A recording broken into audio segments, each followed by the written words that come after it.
Well, thanks for having me here. Neil Brickfield, your Pinellas County Commissioner. I am an at-large county commissioner, so I cover the whole county. I was elected in 2008, and I got elected with Nancy Bostock, and we went into a very different situation than almost anybody who's ever served in the history of Pinellas County, this 100th year, has ever had. And that's because since we've been elected, we've seen property tax decline every year. It's about 38% decline, about 35% on our general fund budget has been impacted. You go back to the land bust of 1926-27, that's the last time we had more than 1 year of property tax value decline in Pinellas County. So having 2, 3, going into our 4th, this is rare air. This has never happened in the state of Florida before. So that has forced us as a government to do things that, frankly, in 2007 and 2008, we wouldn't even have considered, but we have done things big and small to change the way county government operates. One, the reality is you had to. 2, we have a county commission that's predisposed that we weren't going to raise the general fund property tax rate. We didn't think that was fair to the people. We're going to live within our means. So we started looking at every aspect of every way we do business. So saying, what are we going to do different?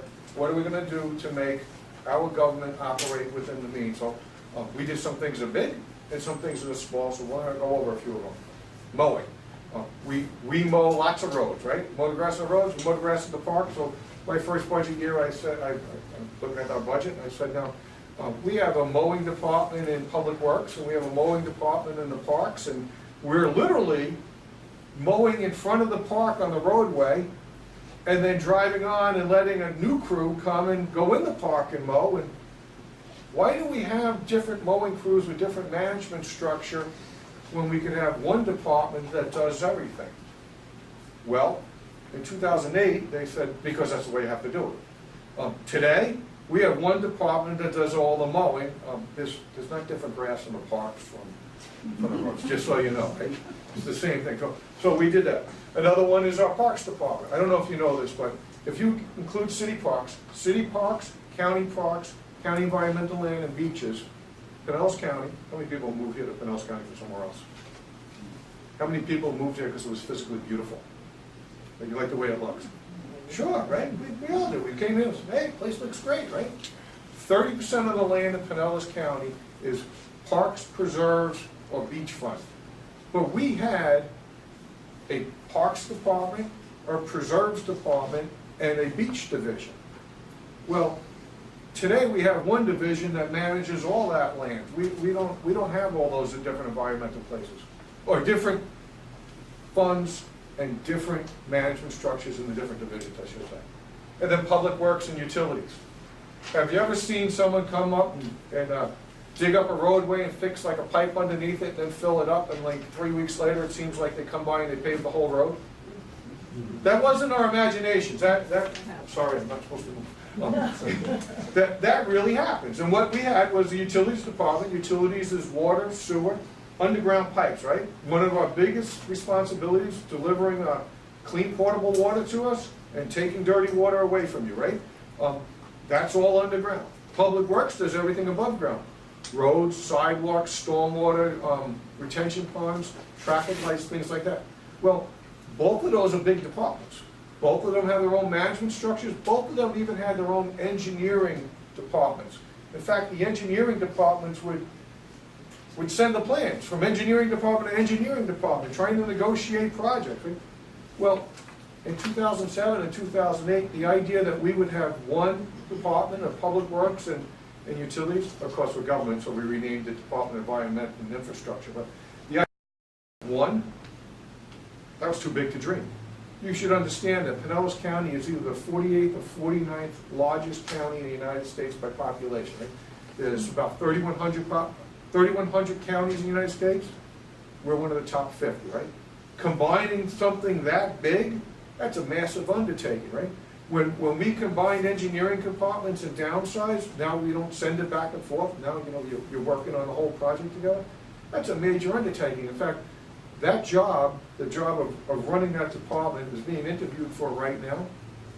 The truth is, there's only a handful of candidates in the United States that have the experience to handle something that big. That is 1/3 of our entire budget. That's almost $500 million a year. Water, sewer, solid waste, public works. That's one department now. And all the efficiencies that came with it. And we had to do everything from deciding what color the trucks were, because of course they were different colors for government, right? You have brown for utilities and white for public works. Now we have one. And we have to pull that all off and save money and make sure the traffic lights still work. Because I bet every one of you is just like me. When you go up to a green light, you have a reasonable expectation that the other ones are red and nobody's going to be coming through, right? Yeah, I have that expectation. I hope you do too.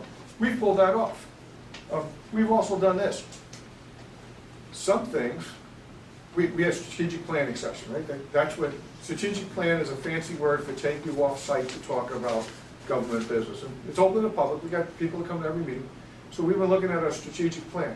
And really the base question we had to ask ourselves is, what is our core mission? What is our core mission according to our charter, which is like a county constitution, right? What are we mandated to do by the state? Some things we have to do, we have no choice. And what are our wants, and what are things that we would just like to have? The like to haves went. The wants got scaled down if they didn't make sense.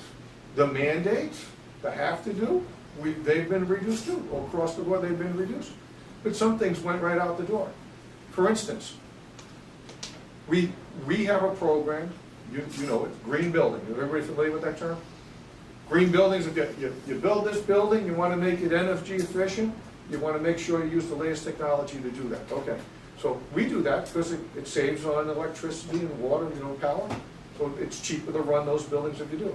But there was also another aspect of that where you went to the Green Building Council and you got your building certified as a green building. And not only did you get it certified, you might spend $25,000, $50,000, $75,000, $100,000 depending on the size of the building. Now, when I got there with Nancy Vostok, that was standard operating procedure. Right? We built the building, we got it certified. Today, we no longer get these buildings certified. We built to those standards. We want to be energy efficient. It's less expensive in the long run. But paying $100,000 for someone to tell us we're energy efficient, I think we'll find that out the first month the power bill comes in, no matter what their certificate says. So we've moved that way. Another one we've done is this. Public art for local government has been around since the Mesopotamia, right? The plains of Gibraltar, Euphrates River, everybody else. It's Iraq, right? Okay. Since the first king there decided, you know what would look really good in this field? A statue of me. You know what would be a great way to do it? All of you pay for that statue of me, right? Which is probably the way it works. Okay. That has happened in every government since the dawn of time. Pinellas County is no longer in the public arts business. We actually set up what's called Creative Pinellas, which is an independent 501c3 organization. We gave them some seed money one time, and now it's their mission to be off and running and do this thing. Now, ever see the customized license plates? You get them for Florida State University of Florida. You also get them that say support the arts. You ever seen it? Okay, so everybody who gets a license plate that says supports the art from Pinellas County pays a little extra money. I used to have one for the Tampa Bay Estuary Fund. In fact, I just got my renewal, so I got to switch it back. So that money goes to Tampa Bay Estuary Fund. The Arts Council one goes to this arts group now. So they get some operating fund. Not a lot, but they get some. It's people voluntarily paying it. That's what they use to operate. That's a wholesale difference from where it used to be an Arts and Cultural Council that did nothing but take our general fund tax dollars and give it directly in support of art and art groups and public art. So big change. Probably one minute. Excellent. Probably one of the few changes we have. One of the reasons I run for Pinellas County government was I promised to watch our spending dollar by dollar. I want you to know that after we did some strategic planning, I asked not once, I asked not twice, I asked 3 times if we couldn't have a department by department, page by page, line by line, dollar by dollar review of the budget. This past year, we did that for the first time on a 7-0 vote. It was unanimous. And it was amazing what happened because things started to crystallize. Because suddenly you saw people in getting social services, and they were also in the criminal justice and consumer affairs department, where we have other programs, and they're also in the veteran services, or they're also code enforcement problems, all these problems swirling around, but they're all separated. And suddenly when you looked at all of them in front of you, page by page, dollar by dollar, it crystallized in front of all of us that we can't keep living this way. We have to start changing that now, which is why you're going to begin to see what we call whole neighborhood programs. And the idea is that we're not going to just let somebody go to different departments, different buildings. We're going to take a look at what is it in this neighborhood that we can go after, code enforcement, community development, social service, whatever it is, that we're going to get the results we want, and we're going to do it in the most efficient and effective way for our tax dollars. And with that, well, first, vote for Brickfield, and then I'll take any questions you have. Okay. I'm going to start with one of the comments that you just made, which is about supporting the arts. And we went to the meeting the night that $2.5 million was given to the Dali Museum just a few months ago, with all of the art aficionados completing their case for the $2.5 million out of the $5 million that they were short on the $38 million that they needed to finish a $30 million, I believe it was, projected cost of the Dali, and which all, well, anyway. So how did that come into play with regards to the fact that they're no longer paying anything out of our money for the arts? No longer pay any money out of the general fund for the arts. We have a Tourist Development Council, a Convention and Visitors Bureau, where we charge visitors, hotel guests, called heads and beds, right? You spend the night at a hotel, you pay our regular sales tax, and then you pay 5 cents more. That 5 cent extra, which is only charged to people staying in hotels or tourists, right? Tourist development, can be used to part beach renourishment, one of our big priorities, and part support of cultural institutions, including the Salvador Dali Museum. So it was out of that. Actually, the discussion was two things. Should we extend the 4%, which I put a limit on to 2021, because that's when we finish all our baseball payment obligations. We pay for 3 stadiums, or debt service on 3 stadiums right now. So at 2021, the 4% disappears, or it's scheduled to sunset. And 2, the idea was, if we finished the Dali Museum, if we made a contribution, would it be a success? Well, I'm here to tell you that the old Dali Museum averaged 40,000 visitors per year. The new Dali Museum is averaging over $200,000 visitors per year. Now, we are a tourist community. Does anybody here come from Cleveland, Detroit, Indiana, Chicago, New York City, anywhere up there, right? Okay, it's not like those newspapers don't know what goes on in the Tampa Bay area, right? They know their residents are coming down here. So we faced a choice, or at least in my mind, we faced a choice between Salvador Dali Museum, community fails to support Salvador Dali Museum, doesn't open on time, or taking money that's meant to enhance tourists and using it for a tourist area to bring more business here and get all the good articles out there. Okay. Thank you. Where did you? So far. Yeah. Where do you get your national news by television and radio? What do you watch or listen to? What makes you think I watch television and radio? I don't know. Actually, I get a lot of news off the internet. I like to read Real Clear Politics, and I read the St. Petersburg Times every day. I glance at the New York Times. I like to read the Wall Street Journal. I do all that online. Then I like to start my day with Morning Joe on MSNBC. And it's particularly fun this week because they're getting angrier and angrier. I like to watch Brett Baer, what's that, at 6 o'clock. Special Report. I like to watch that every day. I like to watch C-SPAN, believe it or not. I love watching book TV on the weekends. Love books. And I don't drive nearly as much as I used to. I generally have talk radio on if I'm driving. Who is your political consultant, and describe your viewpoint on the influx of the Tea Party on the local scene over the last 3 years and what effect they have had on you? That's 2 questions. So is that 2 out of the 10, or is that 1 out of the 10? I got 2 minutes. Yeah, you can start with the first part. Who is your I'm my political political consultant. 1, and 2, the influx or the experience of the Tea Party over the last 3 years. Your viewpoint on the, what is your viewpoint? Describe your viewpoint on the influx of Tea Party on the local scene over the past 3 years and what effect it has had on you as a county commissioner. It's had a tremendous effect on the county commission. You can tell by some of the discussion and the fact that we have a new commissioner a year and a half ago, which I don't know would have been here if there wasn't a wave election, and a wave election was clearly influenced by conservatives. They like to call them Tea Party, I call them conservatives. So we see it at every meeting now. We see discussions today, as I was talking about before, that we wouldn't have seen a few years ago. And that's a function of being watched. It's not like we don't know you guys are watching everything we say and do.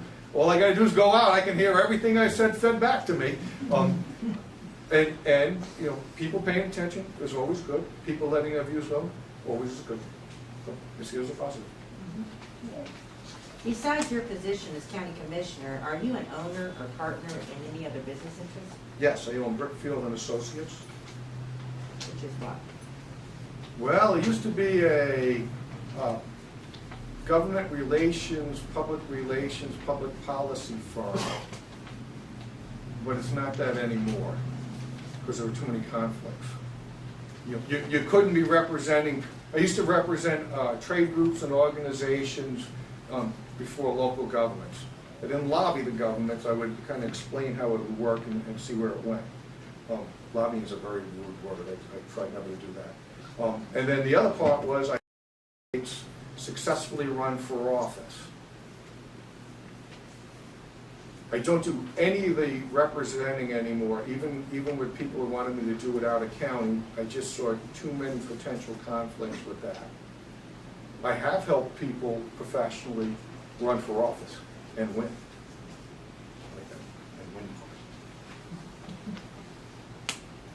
And I'm not currently helping anybody right now. With regards to... Wait, would that be a liberal, moderate? Everyone has their own opinion. You know. With regards to the problems at PSTA and the solutions being forwarded, do you support the construction of the light rail in Pinellas County?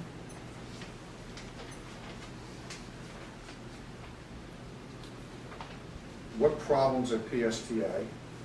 I just want a little definition on that. You're talking funding problems, or you're talking operational problems? I would say pretty much both. I would say 3 directors over 8 years, and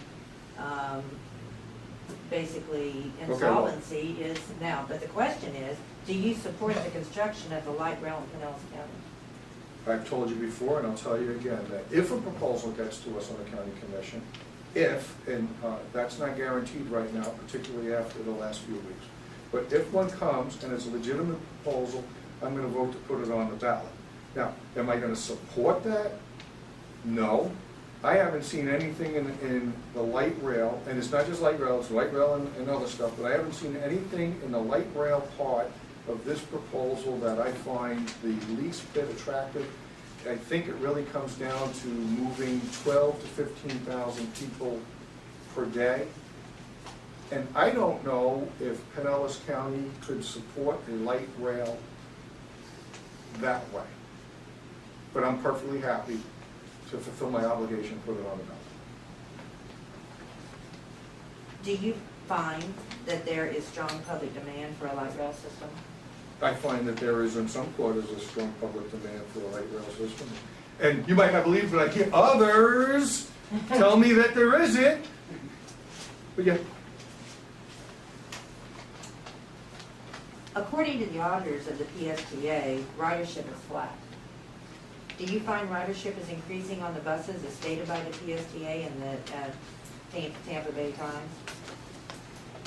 We put out a press release every month that ridership is up. Ridership is always compared to the 1 year prior. So if you're saying ridership is up in January or February, because we just had February, that's compared to the February before. I don't know if total riders in the system are up. I do know that we're putting more people on buses because there's a change in the way Medicaid transportation, which can't be denied, is currently being distributed. And it's funny you asked that because I was looking at that. I took a 2-hour bike ride today, about 22 miles, down 23 pounds so far. I'm working on it, right? Yeah. And you know, it's amazing if you're thinking, I'm having a heart attack, I have to get home for 2 hours. All the things your mind will let you think about. And I was questioning those 12 million riders, and I was wondering exactly how we're calculating them, and if we're counting our demand response, which is ADA, if we're counting the cab rides, if we're counting wheelchair transportation, if we're counting actual riders versus purchase rides. Think like baseball, right? There's always the announced attendance and the paid attendance, right? The paid attendance is always higher than the actual attendance. So I started thinking about that on Curlew Road on the way home while I was dodging some cars. I wonder exactly how we compile those numbers and how we do it. So I'm on the PSTA board. I have a question for our executive director, so I plan on asking that. And what I'm referring here is that the auditors on last Wednesday's Board of Directors meeting, that was one of the first things they said is that ridership is flat. And it's only because of the way things are being counted right now in the fare books that it appears that ridership is up. That piqued my interest. Next question. Is it fair and honest to market the referendum to the public as a tax swap?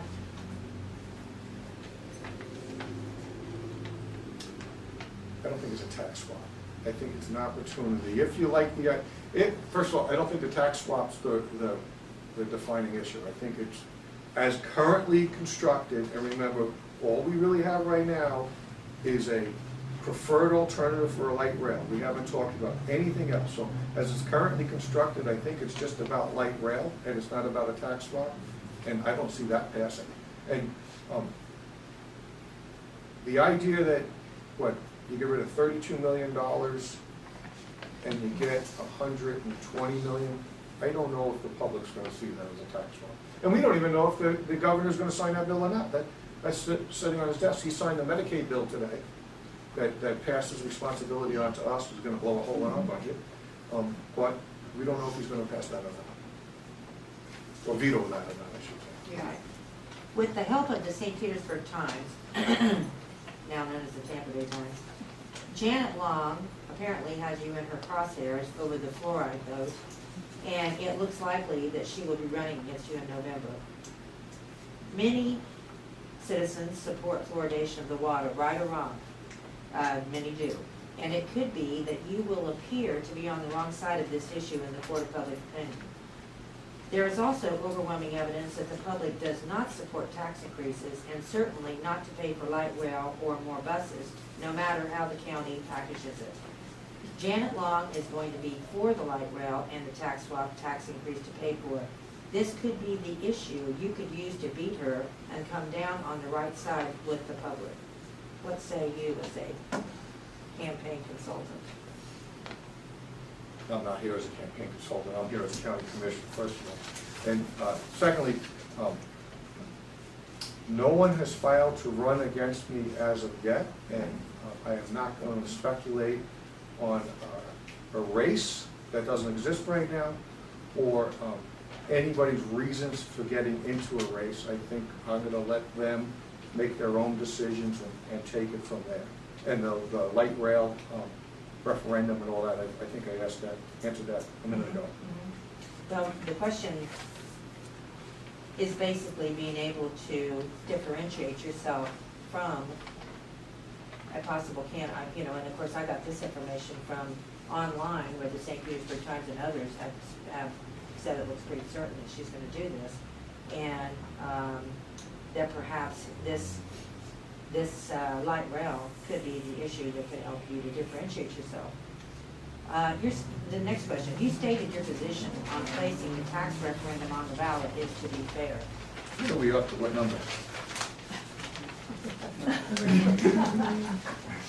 You stated your position on placing the tax referendum on the ballot is to be fair, to put it on and let the people decide, let their voices be heard.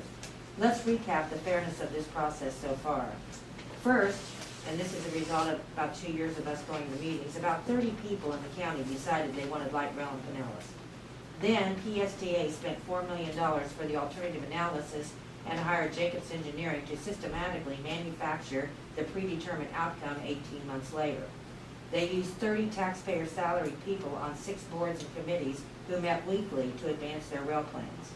Last week, they hired a PR firm, Tucker Hall, questionably using $300,000 of federal grant money to design a marketing campaign to get the public to ultimately be sold and pass the 1% sales tax referendum for the tax increase. They colluded with Pinellas state politicians to change state law to lay the groundwork for a bogus tax swap campaign so that Tucker Hall can fool the public by a careful misrepresenting of the facts of what the swap is. There is no reason to expect a fair vetting by the county to the public based on what we have seen. And that is why we feel it should be killed now before it goes any further, is that there's no reason to suspect a fair vetting. Where is our $300,000 grant for PR? We think this has been a gross malfeasance of the fair process and misuse of our tax dollars. You are one of the few people who know the truth and in a position to do something about it. If you support the referendum, what are you going to do to make sure the referendum is honestly and fairly presented to the people? Thank you for that question. First of all, I didn't vote for the contract for PR firm. I think... I didn't say you did. All right, I just want to... Yeah, no, you're right. I think it was 13-2 against it. That's one. And two, I think at the last meeting of the PSTA, they said that we would be adopting the locally preferred alternative, which is the light rail route, at our April meeting. And I think I spoke out very forcefully against that, pointing out to everyone that one, this appears to be just about light rail, although we keep saying it's about other things, and I'm very interested in the other things. And two, we had this presentation to us, I've had it 3 times, from Jacobs Engineering, Mr. Pringle, a very nice man. And at all 3 he said that the plan was to put it out in the community for the next year and let it be vetted by the community. And it seems that we're in this rush, less than 90 days after we said we're going to take a year to vet it, to codify it, right, to get it approved everywhere. So I don't believe as of now that that's coming back to the PSTA for approval or affirmation anytime soon. And additionally, we had a discussion on our comprehensive plan. Comprehensive plan is our policies, big umbrella policies, where the addition to it was that the government shall consider the alternative analysis when developing any future transportation plans, and we want to take that out. That died on a 3-3 vote, and then we adjusted the language to shall in government talk means must, right? Shall sounds nice, but it means must. We changed that to may, so we have an option, yes, we will or we won't. We deleted the alternative analysis, and that we just have to, we may consider transportation plans as we do this. So that would encompass, I don't know, I think we need like 8 or 9 different transportation plans. So I would say your county commission is slowing the train down. Oh, sorry, I had to do that one. Slowing this process down and trying to live up to the commitment that was publicly made by the Project Advisory Committee that we were going to take a year to vet this, and we meant we're going to have a year to vet this and see what comes of it. And I can also tell you that the PSTA might not have it, and the MPO might not have it, but your county commission has a strong desire to talk about what else would be included in that, and no decision, no proposals were brought to us. Someone's got to request us to put it on the ballot. Nobody's made a request to put it on the ballot, and we don't know if it's going to be light rail. I suspect it is, but I don't know whether it's going to be. And we don't know if it's going to be a full penny, and we don't know if we might go half a penny and just talk about system, or there are options on top of options on top of options. And what I heard my county commission saying Tuesday night was, we're in no rush to codify this. We want our options, we want to take our time, and we want to look at all the options and see where it goes. Yes. Okay, last question. The last one was a really long one, by the way. Are you going to come to the rail forum at the? See Randall O'Toole? Yes, April 29th, I believe it is. yes, on Sunday at 2 o'clock. 50/50. I'll do my best. I've actually read Gridlock. In fact, I'm in a book club. I told you I love books, right? I'm in a book club. That was our Book of the Month selection about a year and a half ago. We enjoyed that immensely. And anybody here read it besides me? Yes. Okay. I got to tell you, the most exciting part of that book for me is the driverless cars. You know them as the Googleless cars, right? You don't have to drive them. I don't know if you've ever had this where you've had to go to a senior and tell them they have to take the keys. Well, that's a miserable day. That's a miserable day for a child. That's a miserable day for a parent. That means you've lost your freedom.